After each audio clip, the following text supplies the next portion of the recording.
Hey, this is my discussion post for Miss Duncan's English 102. We are asked to give a quick overview, a brief overview of the Rocking Horse short story. Basically, that story is about a mother who is extremely unhappy with her life. She used to be what she called very lucky until she married someone who she says her husband is very unlucky. She's very materialistic, her and her husband both. She doesn't appreciate her children. She blames pretty much everyone else except for herself for being poor. She's not happy. Therefore, when she talks to her children, she doesn't really, how do I say this?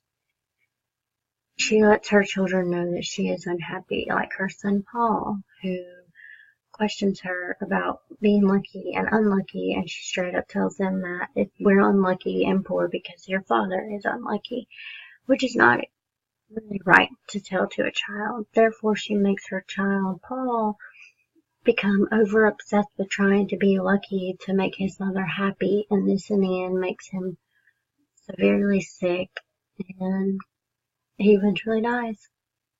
Three main characters in the story is Paul, her son, the mother. It never really says her name. I've even read it like over and over, and I was like, surely it says her name. But so it's the mother, Paul, her son, and her brother, which is Uncle Oscar to Paul. It also wants us to discuss 3 examples of materialism, and I wrote different ones on a piece of paper, so you might see me go back and forth. A really good one is, one example of materialism is that the mom and the dad both have a fairly amount of good income. The thing is, they're not really good with their money. They're so materialistic that they spend all of their money. They blow all their money on dumb things like clothes and toys when they should be, I guess, instead of just splurging and living paycheck to paycheck, they are just blowing it. So they're both very materialistic. When they do have money, they just blow it. Another example is, let's see, I had another one.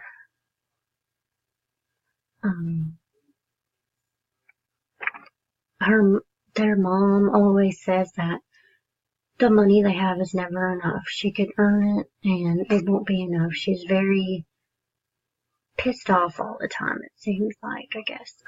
One way to back it up is she is super materialistic. She wants to be first in everything. She wants to be better than everyone. She thinks she's better than people in the neighborhood, but then she thinks she's poor.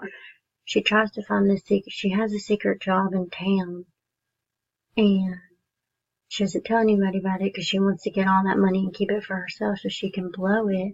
But because she doesn't make as much as her friend, she doesn't want to do it anymore. So that's another way. And the last one that I will discover after reading it a few times is Paul tries to give his mom a present for the next 5 years so she would be happy every year on her birthday. It would be for the next 5 years she would get $1,000 on her birthday. Well, she was pissed that the lawyer didn't just give it all to her, so she went to the lawyer and asked for all of it up front, all $5 grand, because she was in debt. Probably because she spends all of her money. So, yes. She's a very materialistic person, and it's sad because in the end, she stresses out her son and he dies.